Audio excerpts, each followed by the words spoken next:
นำสู่ทางมรรคผลสำเร็จด้วยใจต่างบวชได้ทุกคนถึงภาระล้นบวชส่งผลอิ่มใจบวชใจบวชกันไหมวันนี้อย่ามัวรอรีลองสักทีรีบไว้สมาธิจิตวันละนิดแจ่มใส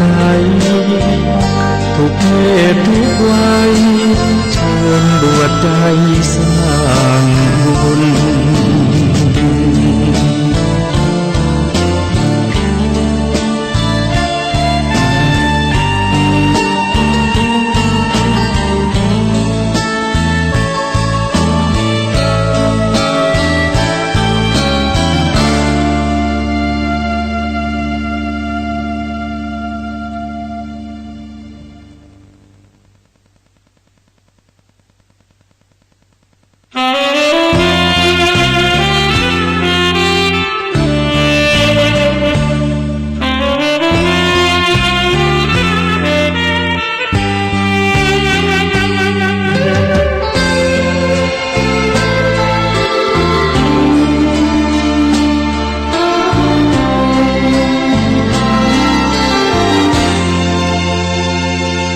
คนดีที่พุทธองค์ท่านตรัสชี้แจงแจ่มชัดคือคนสังคมต้องการจะอยู่ที่ไหนสังคมสดใสชื่นบานช่วยกิจการสังคมมนุษย์เจริญความดีทางของสัตบุรุษดีไม่เสื่อมสุดคุณค่ามากมายเหลือเกินทุกยุคสมัยที่ใดใครก็ขอเชิญบทบาทก้าวเดินสังคมมนุษย์ศรัทธาใช่แล้วคนในอุดมคติสังคมเราดีพร้อมใจเฝ้าปรารถนาเลิศศีลธรรมพร้อมความกตัญญูตาชุ่มช่ำอุราเมื่อมาเจอคนที่ดีพนมมือพร้อมขอก้มลงกราบใจมันยอมรับประดับไว้ในชีวิตชั่วลูกเล่นหลานตราบนานละลึกความดีแม้สิ้นชีวิตความดีก็ยังยิ่งยง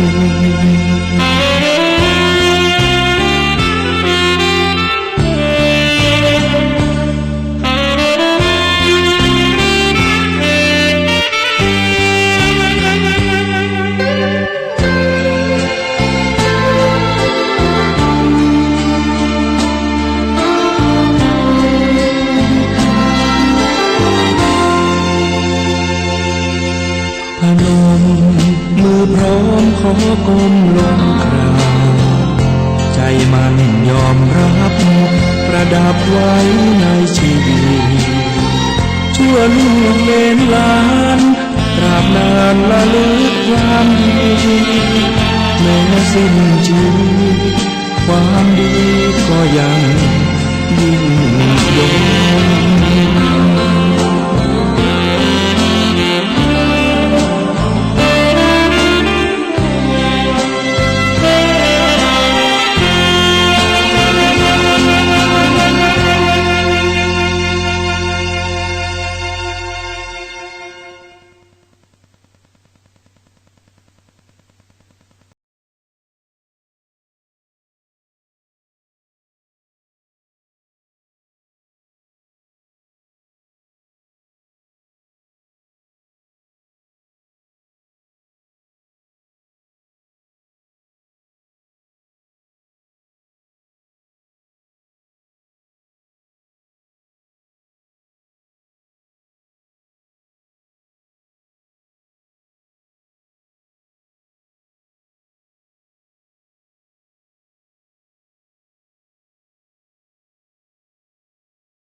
ขอนอบน้อมบูชาสักการะองค์พุทธศาสนาปีชาฉานจอมเมธีเรืองเดชวิเศษญาณประกอบการกรุณาประชากรขอนอบน้อมพระธรรมที่ดำรัส แสดงอัตโอวาทประกาศสอนอันเกื้อกูลรักษาผู้อาทรบ่ฮือฮ้อน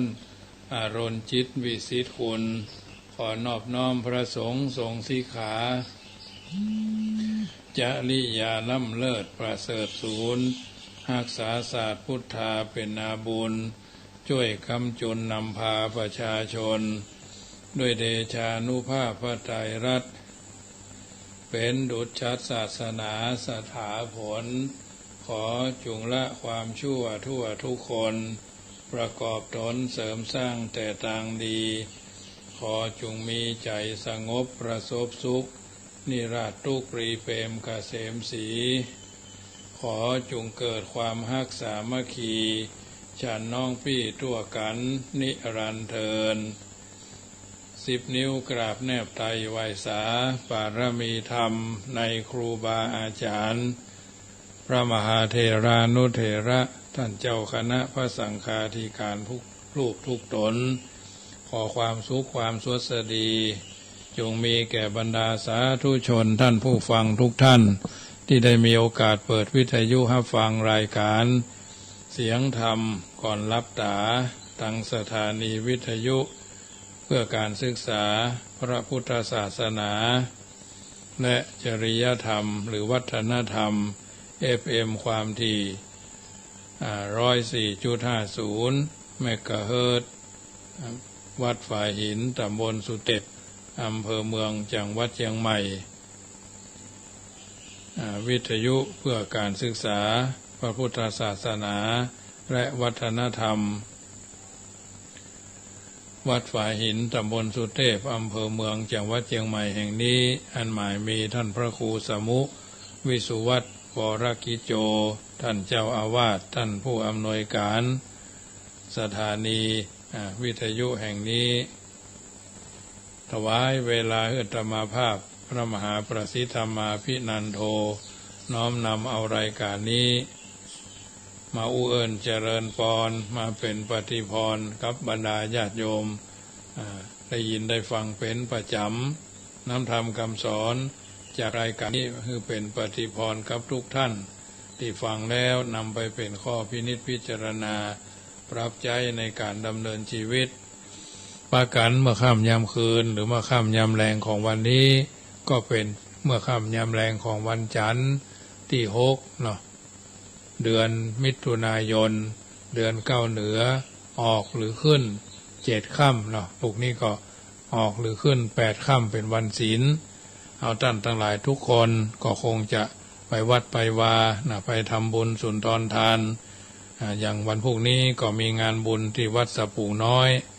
ในท่านพระสมุกิจนิทัศกิติโสภณเมธีท่านเจ้าอาวาสท่านประธานหน่วยอบรมประชาชนประจำตำบลม่วงน้อยก็ญาติโยมที่อยู่ทางบ้านก็คงจะอยู่ใกล้ที่ไหนก็ไปกินไปทานกันวัดนั้นทางนี้ทางนั้นก็ถือว่าเป็นกิจกรรมส่งเสริมเกิดเป็นมงคลกับตัวตนเฮาท่านทั้งหลายวันนี้ก็ถือว่าเป็นวันโกนเนาะพวกนี้ก็เป็นวันศีลวันพระก่อนอื่นนั้นอาตมาภาพก็จะนำพาญาติโยมกราบพระไหว้พระแล้วก็สมาทานแก้ว5โกฏากจำเริญพระพุทธคุณพระธรรมคุณพระสังฆคุณเป็นลำดับไปช่วงที่2ก็คือทุ่มกึ่งก็จะเป็นการฮับลิงของวิทยุวัดดอยสุเทพ96ซึ่งค่ำคืนนี้ญาติโยมที่รอฟังก็คงจะได้ยินได้ฟังเพราะว่าตะวานั้นพระครูวันลบนามวงศ์พรหมท่านผู้อำนวยการวิทยุขึ้น96เกินว่าใครออกรายการก็เสียดายเวลามามีไผจัดก็มันเป็นชั่วโมงทองเนาะของพระเจ้าพระสงฆ์ที่เพิ่นไปเทศไปเทศนาธรรมาภาพนี่อยู่เก้ากลางเนาะอยู่จัดรายการอยู่แล้วส่วนมากนี่ก็บ่ค่อยไปทางใดเนาะเว้นไว้แต่มีศาสนกิจที่เร่งด่วนใน3หมู่บ้านหรือญาติโยมเพิ่นนิมนต์แท้ๆก็ไปอยู่เนาะไปเทศไปเทศนา เพราะฉะนั้นพร้อมกันแล้วก็นำป่าญาติโยมกราบหนึ่งกราบสองกราบสามกราบสี่กราบห้าอะระหังสัมมาสัมพุทโธภะคะวาพุทธังภะคะวันตังอภิวาเทมิกราบสวากขาโตภะคะวะตาธัมโมธัมมังนามัสสามิกราบสุปฏิปันโนภะคะวะโตสาวกสังโฆสังฆังนามามิกราบสุปฏิมาตาปิตุคุณังอหังวันทามิกราบคุณูปการีวันทามิกราบกราบพระพุทธกราบพระธรรมกราบพระสงฆ์กราบระลึกถึงคุณพ่อคุณแม่กราบระลึกถึงคุณของครูบาอาจารย์ต่อไปก็ตั้งใจสมาทานแก้วห้าโกฏากเนอะโยขันแก้วห้าโกฏากโยสันเดสิโนวาลาโพธิโมเลมรังสเสนังมหันติวิจโยสัมโพธิมากันจิงวะอนันตัญญโนโลกุตตโมตังปันนามามิปุตังอตังกิโกอริยปัตโตจนานังโมฆะปะเวสยาอุจุกามะโกอายังสันติกโรปนิยานิโกตังปันนามามิสังฆังนามามิพุทธังกุณาสากลันตังนามามิธัมมังมุนีราชเตสิตังนามามิสังฆังมุนีราชสาวกังนามามิกัมมตานังนิพพานาติกามโมปะยังนามามิกัมมตานาตายากาจริยังนิพพานามากุเตสกังอัจจโยโนพันเตอัจจกมายะถาปะเรยะถายะถาปรังยะถามูลังยะถาอากุสลังเยมะยังพุทธธัมมาสังฆกัมมตานาตายากาจริยาสังฆเตโสปัญจรัตเนสุอาทิเทวาปัจจุปเนวาอวิวายติวาราหูวากาเยนวาวาจายาวามานาสาวาปะมาตังวาการะวังวากาสิมาติสวายตาธัมมังปฏิกโรมาเตสังโนปันเตพุทธาติรัตนาตยังอนุกัมปังอุปาทายาอัจจยังอัจจยโตปฏิคันหันโตขมันโตสัพพังโตสังฆยติงสังวาลิสามานาปุเนวังคลิสามาสันจิจโตสังอสันจิจโตสังสัพพังโตสังขมันตุโนนะโมตัสสะภะคะวะโตอะระหะโตสัมมาสัมพุทธัสสะนะโมตัสสะภะคะวะโตอะระหะโตสัมมาสัมพุทธัสสะนะโมตัสสะภะคะวะโตอะระหะโตสัมมาสัมพุทธัสสะพุทธังสรณังกัจฉามิธัมมังสรณังกัจฉามิสังฆังสรณังกัจฉามิทุติยัมปิพุทธังสรณังกัจฉามิทุติยัมปิธัมมังสรณังกัจฉามิทุติยัมปิสังฆังสรณังกัจฉามิตติยัมปิพุทธังสรณังกัจฉามิตติยัมปิธัมมังสรณังกัจฉามิตติยัมปิสังฆังสรณังกัจฉามิสรณกัมมนังพุทโธสัพพัญญูตยาโนธัมโมโรกุตโรนาวาสังโฆมะคะ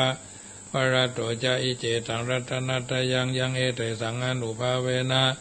สัพพะอันตรายโยวินาสันตุโน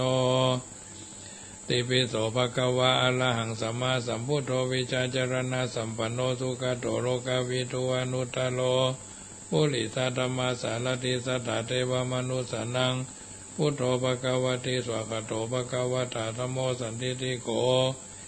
อาการิโกเอหิปัสสิโกปนายิโกปัจจตังเวทิทัพโพวินโยหิติสุปฏิปันโนภะคะวะโตสาวกสังโฆจุปฏิปันโนภะคะวะโตสาวกสังโฆสามิจิปฏิปันโนภะคะวะโตสาวกสังโฆสามิจิปฏิปันโนภะคะวะโตสาวกสังโฆสัญญาติทังจัตตาลิปุริสายุคานิอัตตาปุริสาภุคลาเอสะภะคะวะโตสาวกสังโฆอาหุนโยปาหุนโยตักขินโยอัญจลิการณิโย อนุตตรังปุญญเขตังโลกัสสติยันตุเนเมตังอวะมังคารัญญโยจามนาโพสกุณาสัสสะโตปะปะกะโหตุสุปินังอากันตังพุทธาธัมมาสังฆานุภาเวนะวินาสเมนโต ญาณิทัพพุทธานิสมาคตานิปุมานิวายานิวะอัตตาลิเกสเปวะพุทธาสุมาณาภวันตุอาโถปิสักขจาสุนันตุตัสสมาหิพุทธานิสาเมธาสัพเพเมตังกโรธามานุสิยาปชายาติวาจาลันโตจะหารันติเยภริงทัสสมาหิเนรคตาอปมาตายังกินชีวิตังอิทวาหุรังวาสักเขตุวายังรัตนังปณิตังนาโนสะมังอติตถากเตนะอิตัมปีพุเตรัตนังปณิตังเอเตนะสัจเจนะสุวัติหุนตุขยังวิราคังอมตังปณิตังยทัชคาสักยามุนีสมาหิโตนะเตนะธรรมเมนะสัมมันติกินจิอิตัมปีธรรมเมรัตนังปณิตังเอเตนะสัจเจนะสุวัติหุนตุยัมพุทธาเสโตปริวันนายิสุจิงสมาธิมานันตริกัญญมาโหสมาธินาเตนะสมโมนาวิจติอิตัมปิธรรมเมรัตนังปณิตังเอเตนะสัจเจนะสุวัติหุนตุเยปุคราอันตสตังปัสสถาจตาริเอตานิยุคานิหุนติเตตะขินายาสุขตัสสาวกาเอเตสุทินานิมหาภรานิอิตัมปิสังเครัตนังปณิตังเอเตนะสัจเจนะสุวัติหุนตุเยสุปยุตตามนัสสะทนาเหนานิกามิโนโคตมัสสาสนัมหิเตปฏิปตาอมตังวิคัยหรธามุตานิพุติงปุญจมานาอิตัมปีสังเครัตนังปณิตังเอเตนะสัจเจนะสุวัติหุนตุยถินนาขีโลปัตถวิงสิโตสิยาจตุภิวาเตปิยสัมปกัมปิโยตัตุปมังธรรมสัพพุริสังวัฏมิโยอริยสัจจานิอเวจปัสสติอิตัมปีสังเครัตนังปณิตังเอเตนะสัจเจนะสุวัติหุนตุเยอริยสัจจานิวิภาวยันติคัมภีรปัญเจนะสุเทสิตานิกินจาปิเตหุนติปุสัพพมัตตานาเตภวังอัตตมมาทิจันติอิตัมปีสังเครัตนังปณิตังเอเตนะสัจเจนะสุวัติหุนตุสหาวาสาทัสสนาสัมปทายทายาชุธรรมาจาหิตาภวันติสักกายทิฏฐิวิจิกินจิสัญจสีรภตังวาปิยทัตถิกินจิยะตุหาปะเยหิจาวิปมุตโตชาจาพิฐานานิอภโภกาตงอิตัมปีสังเครัตนังปณิตังเอเตนะสัจเจนะสุวัติหุนตุกินจาปิโสกามังกโรติปะปะกังกายเยนะวาจายะตุวาจายุทธเจตสาวาอภโพโสตัสสะปฏิจจทายะอภปตาทิตาปัฏสาวุตาวิธัมปีสังเครัตนังปณิตังเอเตนะสัจเจนะสุวัติหุนตุวันนะปะคุมเพยะถาภูสิตาเคคิมหานามาเสปัตตมัสสมิงคิมเหตัตวามะวรังอเทสยินิพานาคามิงปรามังหิตายะอิตัมปีปุเทรัตนังปณิตังเอเตนะสัจเจนะสุวัติหุนตุวโรวรัญโยวรโตวราหะโรอนุตตโรธรรมวรังอเทสยิอิตัมปีปุเทรัตนังปณิตังเอเตนะสัจเจนะสุวัติหุนตุขีนังพุรานังนาวังนันติสัมภวังวิรัตจิตายติเกภวัสมิงเตขีนาปิจาอวิรุณลาหิจันทานิปันติธีรา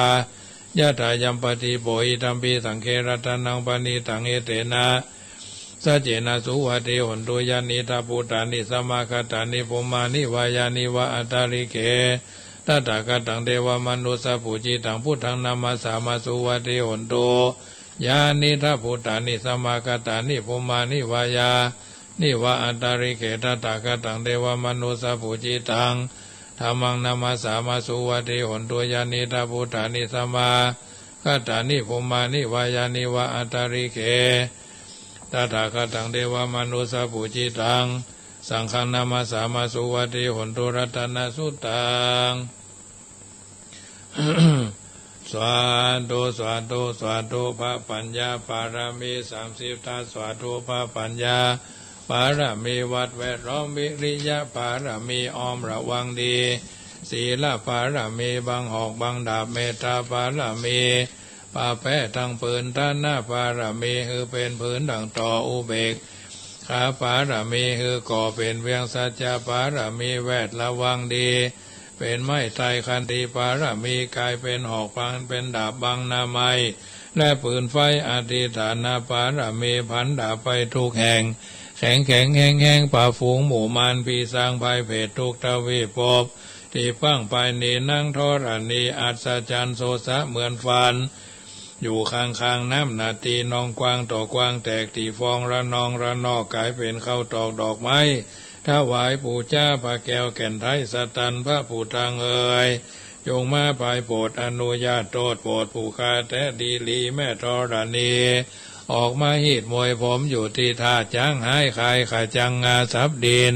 ป้นน้ำนาตีลงพัดพายคอจังพายหักโตบเท้าพญามารห้องอ่าวปูนกัวกับยอมือคืนรุนหัวใส่เกาผู้คืนผู้คานีเล่าได้ชื่อว่าลูกศิษย์พระพุทธเจ้าผู้มีบุญสมปานอันมากนักพระพุทธเจ้าจึงตั้งพระปัญญาปารมีไว้เก้าชั้นทั้งไว้ทั้งนาก็ได้เก้าชั้นทั้งไว้ทั้งหลังก็ได้เก้าชั้นตั้งแต่หัวแผ่วตีนก็ได้เก้าชั้นตั้งแต่ตีนแผ่วหัวก็ได้เก้าชั้นแสนว่าลูกผืนจักมาเสมอเหมือนบนแสนหาก็บ่มีมาจากใครใดข้าพเจ้าเลยได้ชื่อว่าพุทธกุณังธรรมกุณังสังฆกุณังพุทธอินตาธรรมอินตาสังฆอินตาอัสสหับแม่ธรณีผู้อยู่เหนือน้ำผู้อยู่กำแผ่นดินกันคาใดละลึกคือเถิงหาคุณพ่อคุณแม่คุณครูบาอาจารย์คุณพระแก้วเจ้าทั้งสามประการคือคุณพระพุทธคุณพระธรรมคุณพระสงฆ์คุณแดดคุณฝนคุณน้ำคุณลมคุณไฟคุณกุศลเจ้าก็ดีคุณนางอุตราเจ้าก็ดีคุณพระปัจเจกเจ้าก็ดีคุณพระแม่ธรณีเจ้าก็ดีจงมาสัมพิทักษ์รักษาคุ้มครองทั้งกำนาและกำหลังยังตนตัวแห่งผู้ฆ่าตั้งแต่ที่คาการะยามนี้วันนี้ค่ำคืนนี้และต่อไปนี้จิ้มแด่เตอปุตโตปุตตังรักษาธัมโมธัมมังรักษาสังโฆสังฆังรักษาพุทโธพุทธังกันหะธัมโมธัมมังกันหะสังโฆสังฆังกันหะพุทโธภกธัมโมปิดสังโฆมิตรสวหะสวหายาอิติปิโสภะคะวามือข้าพระเจ้ามี10 นิ้วตั้งหว่างคิ้วกายเกษาข้าพระเจ้าขอไว้คุณพระปิตาคือพ่อมี21คุณพระมารดาคือแม่มี12คุณแม่โพธิ์ศพมี39คุณพระพุทธเจ้ามี56คุณพระสัทธรรมเจ้ามี38คุณพระสังฆเจ้ามี14คุณอาจารย์เจ้ามี10คุณกรรมฐานเจ้ามี8คุณไฟ4คุณลม7อากาศ10แม่ธรณีมี21แม่กงกามี12อัคระมี33คุณศีล5มี11คุณศีล8มี12คุณศีล10มี21คุณปาติโมกข์สังวรศีลมี227คุณอรหันตามีมรรค4ภร4นิพพาน1เป็นเก้าคุณอัศวาสคุณนิสวาสคุณพระวิหารเจ้า84,000 ขันธ์คุณพระมหาจินนาถเจ้า84,000 ดวงขอจงมาเป็นซอยประดับกายาสะลีลาล่างสังขารแห่งหมู่เฮาเหล่าเจ้าคาจุในน้อยใจยิงอันมีภาสอันภาเสริฐเมื่อข้าพระเจ้าจักดับจิตเสี่ยงชีวิตละสรีลาล่างสังขารคาบเน่าในปีใดเดือนใดนาทีใดวินาทีใดดังอันก็ดีขออังการราธนาคุณพระคุณเจ้าทั้งมวลจงมาปิดประตูจตุระอบายทั้ง4ขอพระคุณเจ้าทั้งมวลจงมาเปิดประตูเนรภาข้าพระเจ้าแด่เตออาหัมพิโคมหิจติธัมโมจติอนัตติโตหันตาหังกันละยานังกโรมิกายเยนะวาจามะนาสาเตวโตตยามหังอาหัมพิโคมหิจราธัมโมจรังอนัตติโตหันตาหังกันละยานังกโรมิกายเยนะวาจามะนาสาเตวโตตยามหังอาหัมพิโคมหิพยาธิธัมโมพยาธิงอนาติโตอันตาหังกันระยานังกโรมิกายเยนะวาจามะนาสาเตวโตตยามหังอาหัมพิโคมิตุโขธัมโมตุโขอนาติโตหันตาหังกันระยานังกโรมิกายเยนะวาจามะนาสาเตวโตตยามหังอาหัมพิโคมิมะละนะธัมโมมะระนังอนาติโตหันตาหังกันระยานังกโรมิกายเยนะวาจามะนาสาเทวตูตยามหังพระกาถากำไว้เทวตูตบทนี้ท่องจำเริญขึ้นใจ แม้นดับจิตตายไปนาทีวินาทีใดก็บ่ได้ไปสู่ที่ให้ก็จะได้ถึงความสุขชั้นสวรรค์และนิพพานตามที่เฮาผาถนาเอาไว้อันนี้เป็นกรรมไหว้กรรมสากรรมสักการะปูจาเตี้ยธรรมาพาสน้อมมาอุเอิญเจริญปอนเฮาท่านทั้งหลายนำไปพิจารณาปรับใจปรับปรุงเปลี่ยนแปลงแก้ไขเกิดเป็นประโยชน์เกิดเป็นมงคลกับตัวกับตนเอาไปใจต่อไปก็จะได้ผายแผ่ยายบุญเอาท่านทั้งหลายนำไปปรับใจในการดำเนินชีวิตว่า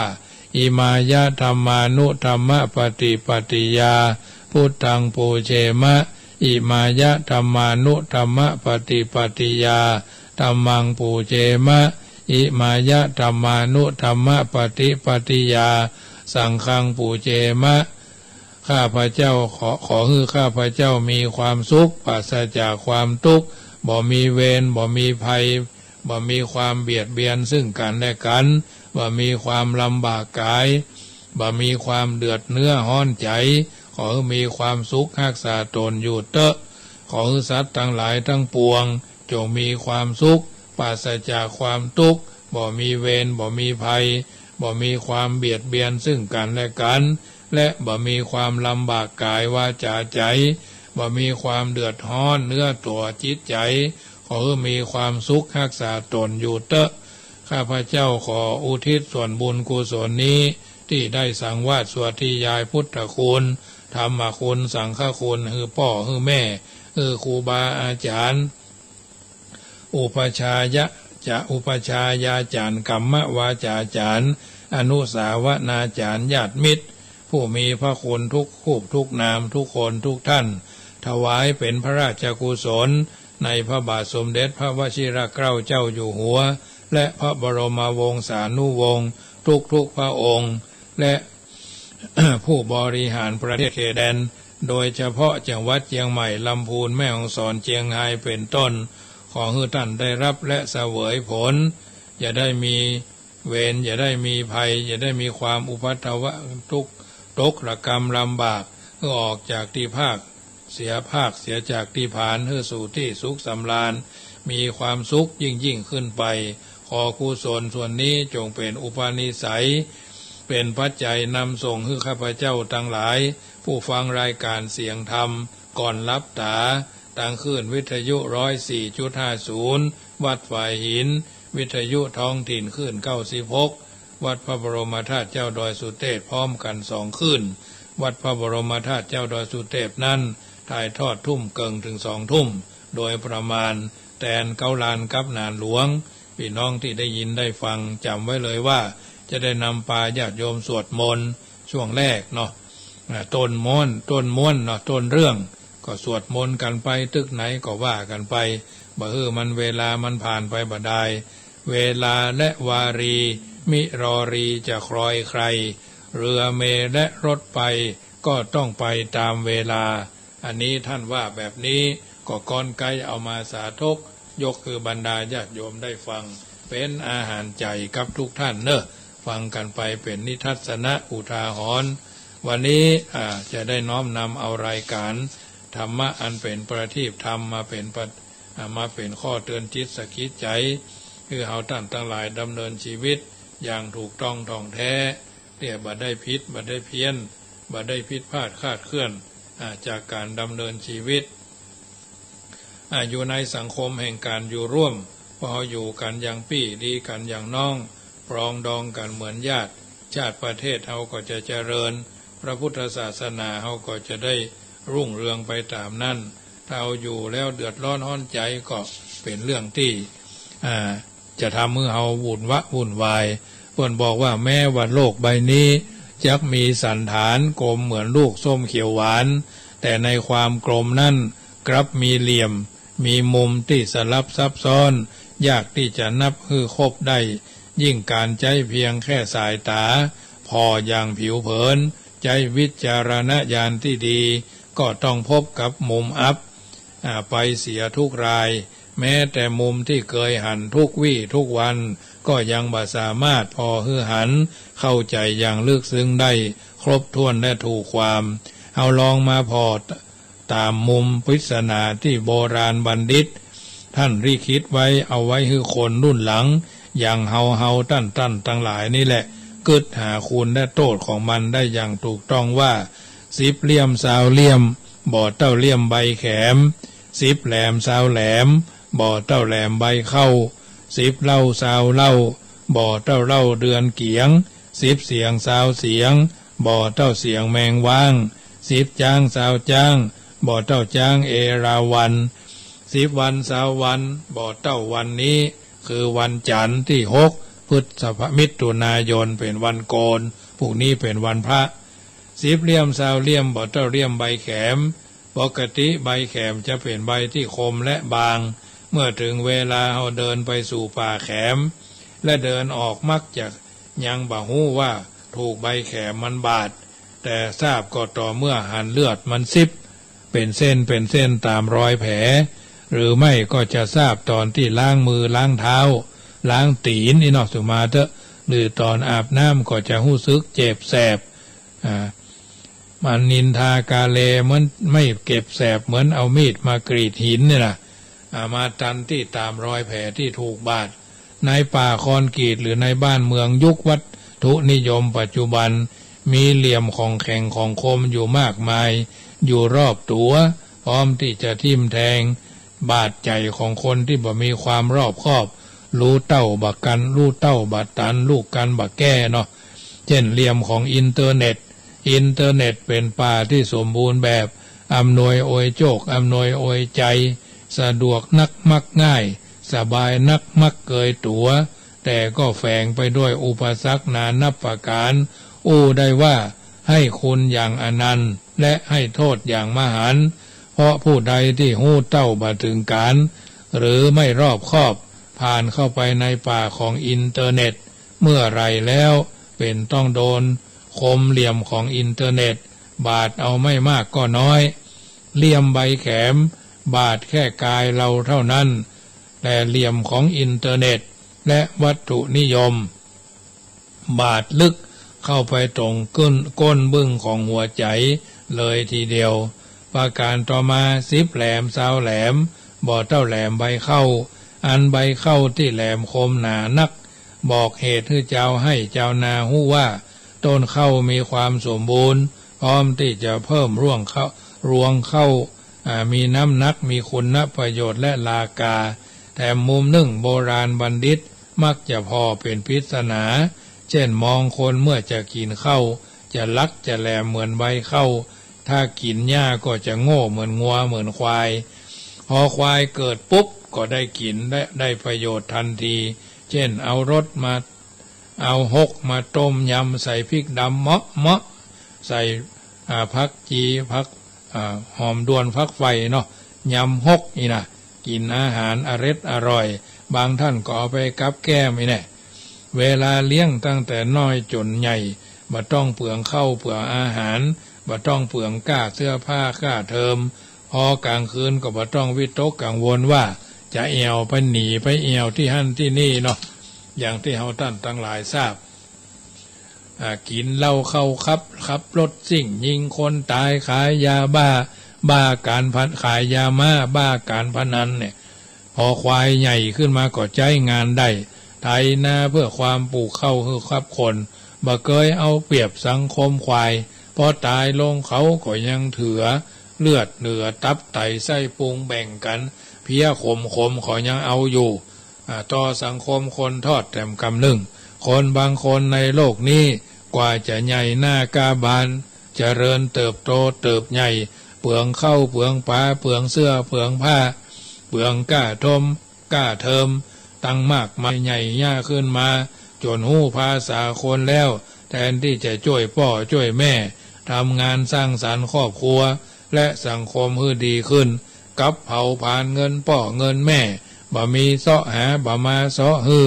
ดีบ่ดีก็ตบหน้าพ่อตบหน้าแม่ตีพ่อตีแม่บุบพ่อบุบแม่ฆ่าพ่อฆ่าแม่กระทำชำเราพ่อกระทำชำเราแม่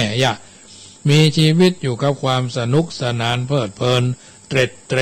นะก่อการทะเลาะวิวาทก่อการร้ายเอาเปรียบสังคมตั้งแต่เกิดจนตาย ตายแล้วก็ต้องเสียเงินเสียทองเสียข้าวปลาอาหารเสียเวลาของคนในสังคมต้องไปร่วมพิธีงานศพเกิดมากินข้าวที่ควายทำนาฮื้อแต่กับทำตนฮื้อไร้ค่ายิ่งกว่าควายนี่แหละกินแต่ข้าวกับไม่หลักแหลมเหมือนใบข้าว10เหล้าซาวเหล้าบ่อเต้าเหล้าเดือนเกียงอันว่าเดือนเกียงก็ประมาณเดือนมกราคนสมัยก่อนมักจะทำเหล้าจากธรรมชาติจากพืชพันธุ์ในท้องถิ่นโดยเฉพาะข้าวแป้งเหล้าเนาะแป้งเหล้าจะต้องทำจากข้าวหัวปีที่คัดพันธุ์ดีๆเลือกเวลาเก็บเกี่ยวการนึ่งการมักส่วนการผสมผสานอื่นๆตลอดถึงการต้มการกลั่นก็ต้องเป็นไปตามสูตรพอเป็นสุราเมรัยออกมา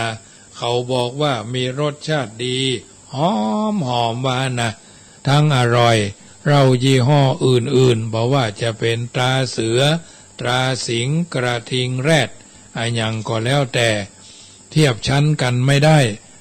ข้อมูลนี้จะเท็จจริงอย่างใดก็บ่กล้ารับรองเพราะธรรมาภาพก็บ่เคยลิ้มลองรสส่วนนี้แต่ทราบมาแถมอย่างหนึ่งตามประวัติของหมู่อสูรเดิมทีมาจากตระกูลเทวดาเปิ้นว่ากันว่าเทพพวกนี้ชอบดื่มเหล้านักวันหนึ่งแอบดื่มเหล้าเมาจนทำให้เสียหน้าที่การงานมีข่าวรายงานเพิ่มเติมว่าเทวดากลุ่มนี้แอบจิบเหล้าพระอินทร์แอบจิบเหล้าพญาอินทร์ไปดื่มแถมคดีนึ่งตัวสุดท้ายจึงถูกพระอินทร์สั่งพักงานอย่างไม่มีกำหนดนำซ้ำยังถูกเขี่ยลงมาจากสวรรค์ชั้นจาตุมกลายเป็นอสูรจนถึงทุกวันเนี้ยอันเนี้ยก็เพราะว่าเป็นเพราะสูตรของเราเดือนเกียงที่เปล่าหรือเปล่าก็ยังไม่รู้ประการต่อมา10เสียง20เสียงบ่อเต้าเสียงแมงว่างอันว่าแมงว่างคือเสียงประกาศธรรมเสียงแห่งการโฆษณาธรรมเสียงแห่งการบอกกล่าวเล่าต้านตักเตือนคือคนได้ละชั่วทำดีทำจิตใจให้ซื่อตรงซื่อสัตยะบ่ได้ซื่อสัตวะต่อตนเองผู้อื่นและต่อธรรมชาติเสียงน้ำเสียงธรรมเสียงแห่งสิทธิความเป็นมนุษย์เสียงแห่งการชี้ผิดชี้ถูกโดยบ่เอ็นเอียงเพราะอคติใดๆประกาศสัจธรรมก็เพื่อความสมดุลของทุกชีวิตแต่คนเฮามักจะแปลกบ่ค่อยชอบคำพูดที่ตรงกับความเป็นจริงเท่าใดนักเปิ้นถึงบอกว่าไทยขี้ปดเจ๊กกลัวอดฝรั่งกลัวตายนะไทยขี้ปดเจ๊กกลัวอดฝรั่งกลัวตายอันนี้แท้จริงก็คงไปตามเนื้อผ้า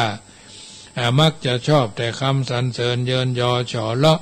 กระเนาะกระแนะกระหนุงกระหนิงกระตุ้งกระติ้งนะบ่ค่อยจะจริงจังจริงใจจึงทำให้สังคมเฮาขาดความไว้เนื้อเชื่อใจซึ่งกันและกันกลายเป็นสังคมแห่งความว้าเหวขี้เหงาเป็นคนขี้เหงาเนาะขาดความอบอุ่นทางใจเวลาฟังวิทยุดูโทรทัศน์คนมักจะฟังและหรือดูแต่สิ่งที่ม่วนสนุกสนานเพลิดเพลินไร้แก่นสารมากยิ่งคนก็ยิ่งชอบนักสิ่งที่สนุกน้อยก็มีสาระคนก็ชอบน้อยลงยิ่งรายการธรรมะด้วยแล้วทางธรรมะบรรยายธรรมะคติธรรมอย่างก็แล้วแต่รีบแย่งกันเปลี่ยนช่องทันทีแสดงให้หันสภาพจิตของคนในสังคมเฮาว่าเป็นจะใดแม้แต่เพลงที่ขอฟังตามสถานีวิทยุต่างๆก็มีแต่เพลงรักใคร่รอยดังในดวง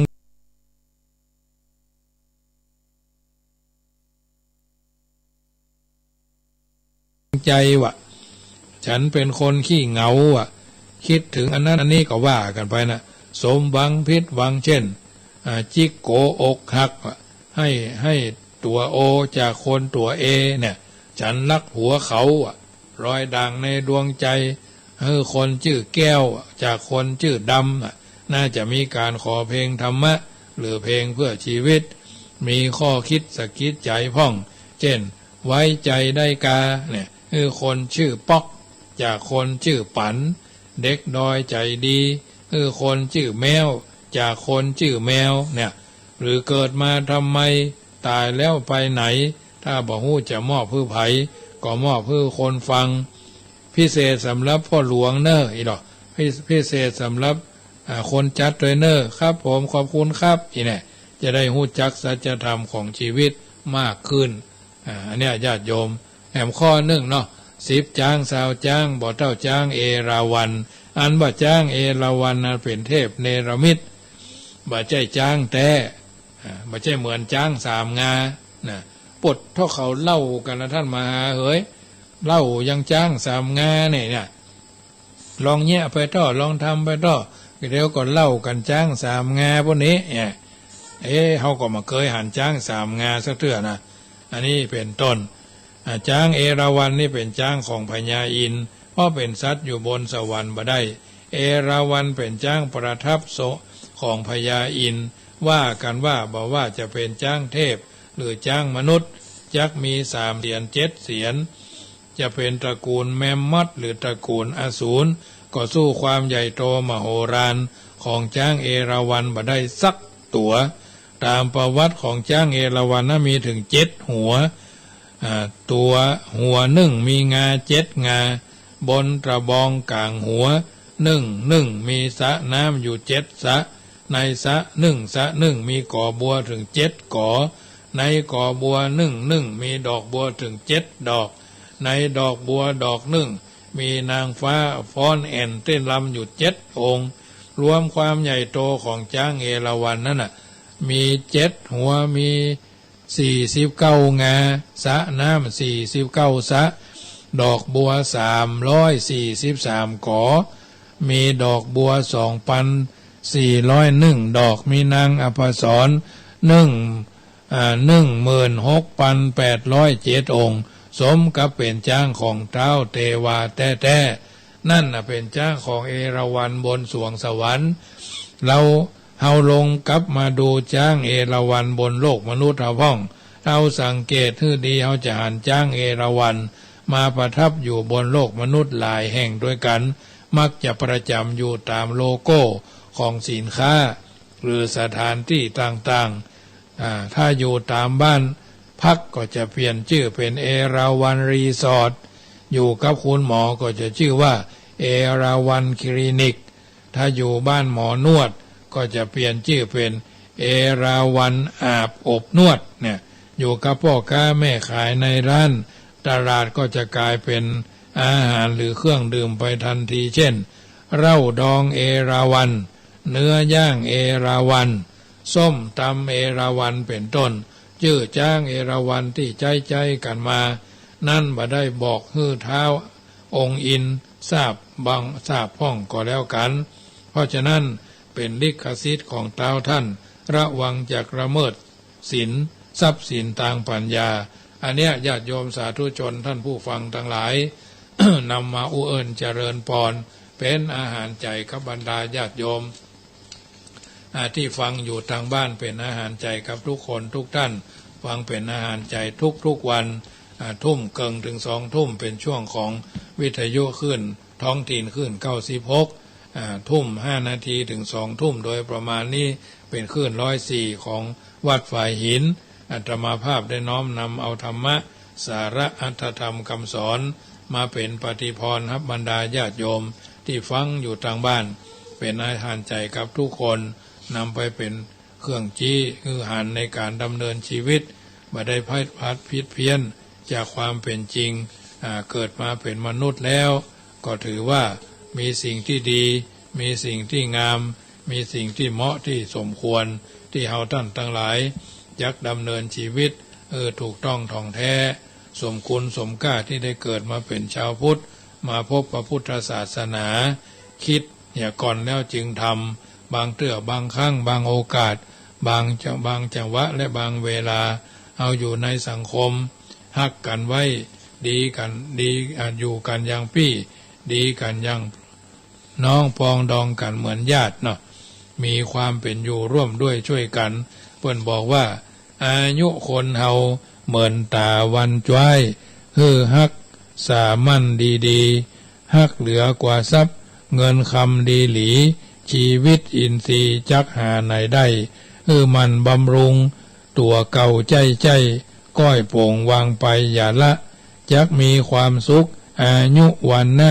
มั่งมีมูลด้วยเงินคำทำบุญนักตอบสายเวรกรรมที่เฮาได้ทำปางหลังได้สร้างควรมีเมตตากรุณาแผ่กว้างอย่าได้ตุมวางขว้างสัตว์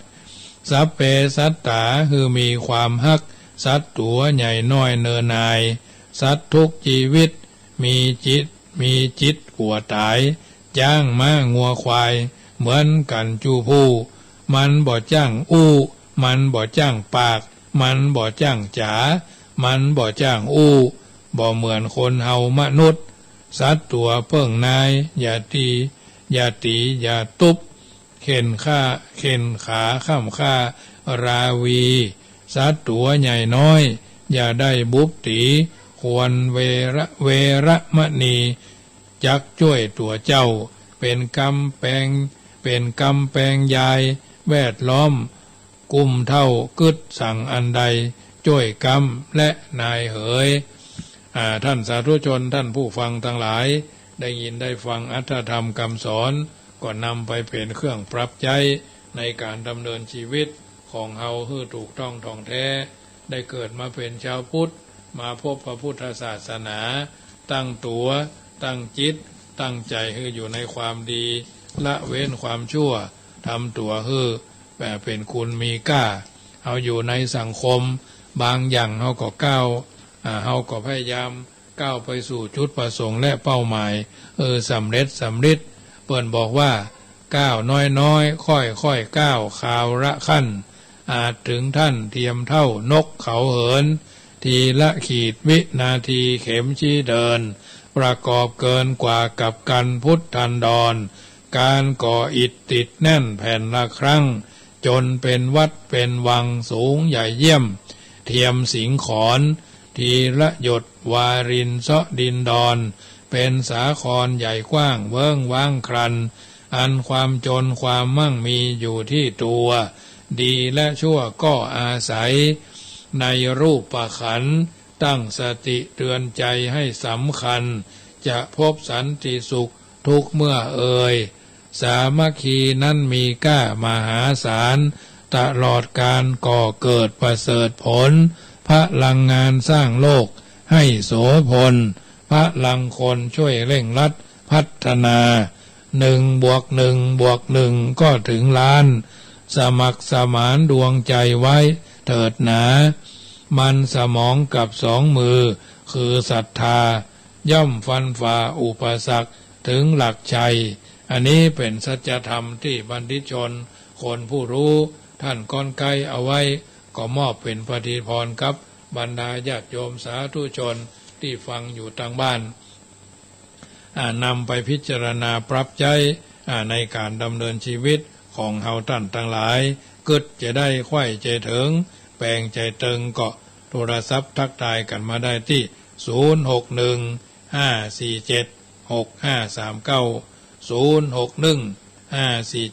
06154765390615476539อยู่จุดไหนมงใดนำมาปรับใจในการดำเนินชีวิตโทรศัพท์ทักทายกันเข้ามาได้เนอะรายการเสียงธรรมก่อนรับตาธรรมาภาพพระมหาประสิทธิ์ธรรมาพินันโทเนาะเจริญพรพี่น้องปังกอตันเนาะไฟสาเจ้าก็เอายายไข่หูนี่ทันไข่หูยายไข่หูใดนี่ไข่หูใดละโอเพลงมันจะมีมันก็มีคนรักแต่ฉันจังเธอจังสันนี่มันจะมีทันก็นั่นนะถ้าจะมีอยู่เขาว่ามาเอาก็ว่าไปฟังทันมันสบายใช่เบาฟังมันเบาไปหมดเบาอกเบาใจจะฟังไปเลยเนอะนักก็วางนั่นนะท่านเนาะเจ้านักหน่วยนักก่อนนักกิ่งกำคืนยิงก่อนนักโตเนาะสาธุไว้สาเจ้าเจริญพรพี่น้องปังกอตันสายที่1แม่พร ยายพรร้องวัวแดงกินข้าวหรือยังกินข้าวกันอย่างเจ้าวันนี้โอ้ดีกะเอาเนี่ยธรรมาก็กินกล้วยเหมือนกันนะเขี้ยวมีแล้วเนาะเขี้ยวออกไปหมดแล้วเนาะ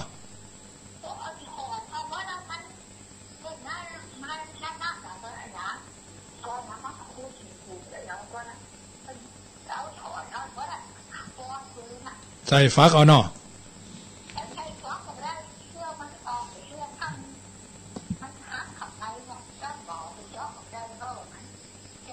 เจ้าโอ้ออกตัวเอ็ดนักเนาะ เจ้าเป็นกำลังใจแม่เนอทั้งเพศก็มืดทั้งเพศก็มืดหายเหมือนกันนะเจ้าก็นี่ได้ยินฟังเจ้าจันทร์ถึงสุขฟังไปเรื่อยๆเนอเจ้าเข้าหกเจ้าโมทนาพี่น้องสู่ท่านไหนโพกันเข้ามาเนอะแฮม4 นาทีสุดท้ายเนอะ0615476539ฟังไปเรื่อยๆญาติโยมไผ่เคยขอเพลงก็พยายามเนอะเจริญพรโยมแม่สีนวลแม่สีนวลสันมหาพลเนาะเก้าลานกับนานหลวงเพิ่นบัดจัดเพิ่นถวายเวลาก็เลยได้จัดรายการต่อจะแทนเพิ่นนี่จันทร์ถึงศุกร์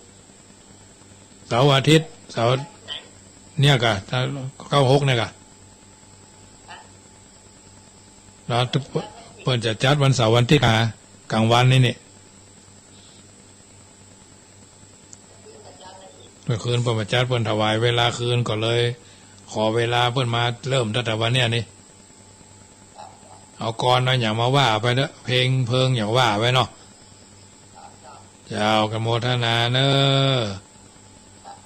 แม่สีนวลสันมหาปนโยมแม่เรนูตะกี้ก็โทรเข้ามาเนาะเป็นกำลังใจทราบว่าฟังอยู่เนาะเอาละญาติโยมสาธุชนท่านผู้ฟังทั้งหลายสมสมัยได้เวลาจะรับจะนอนเข้ารับเข้านอนคืนนี้ไหว้พระสวดมนต์เรียบร้อยแล้วก่อนท่านนอนหลับไปในคืนนี้ขอจงตั้งดวงฤดีไว้ให้มั่นนึกถึงกุศลผลความดีที่ผูกพันจิตตั้งมั่นแน่วแน่แล้วแผ่ไปแผ่เมตตาทั่วไปให้คนอื่นทั้งรักชื่นเกลียดชังแต่ครั้งไหนขอให้เขาได้ดีมีสุขใจอย่าหวั่นไหวแม้อมิตรที่คิดชังแล้วใจเราจักสบายคลายเร่าร้อนเพราะจิตผ่อนความเครียดแต่หนไหนเพราะจิตผ่อนความเครียดแต่หนหลังอนีคาสุขีอัตตานังพ้นทุกขังก็เพราะจิตคิดดีเอ่ยรัตนัตตยานุภาเวนะรัตนัตตยเตจสาพุทโธบังซ้ายธัมโมบังขวาสังโฆบังกายาอะระหังบังเกสาอะระหังพุทโธนะโมพุทธายะอายุวันโนสุขังปะลังขอเจริญพรทำดีลื่นไหล